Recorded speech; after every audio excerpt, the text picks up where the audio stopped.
Alright, so this video is going to cover square meter takeoffs, and specifically brickwork takeoffs in this case, but it would be the exact same whether you're doing, for example, paint or wrap or cladding or render. And I'm going to start by clicking on the bricklayer category, which is number 9 in our standard template. Just one click pops it open. I'm going to go edit, and this top line face brick allowance, I'm going to change that from per 1,000 to meters squared. And I'm going to put in just a rough cost for the square meter rate. So I'm going to say it's 65 per square.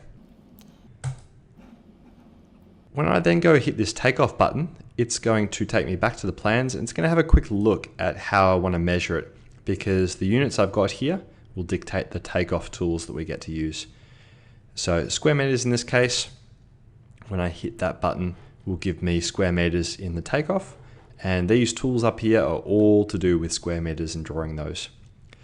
Now there's a bunch of ways to do the same takeoff depending on kind of what your preference is. So in this example, I'm going to go to the elevation and just highlight the whole walls for the brick. But note that you can do the brick on a top view plan as well.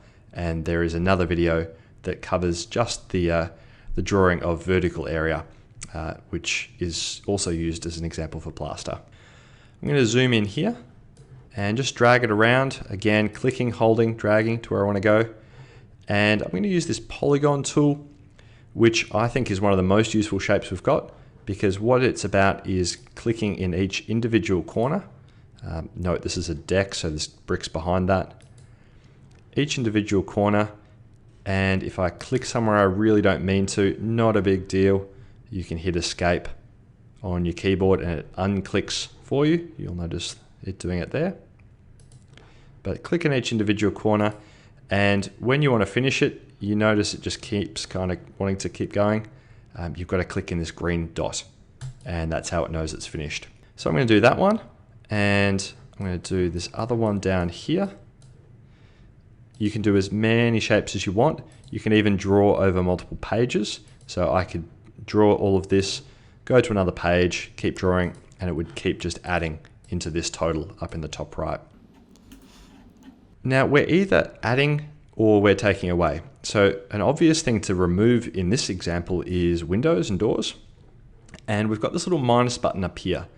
So when this is on, we are actively removing things. And I know it's on because it's blue, or this bright blue. Now, for windows and doors, my preference also is I use the rectangle tool just because it's 2 clicks versus 5 for the polygon. So I'm going to show you how that works. And I'm going to click in basically opposite corners, and I'm not holding the mouse or anything while I'm doing this. I've just clicked once and it's just following me. But click once, click again, and it's finished. It's a really quick little tool, that rectangle.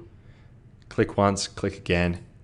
And you can see how it's been thinking about this. So it said, great, there's your total, minus that, and it's just keeping a running total in the top right.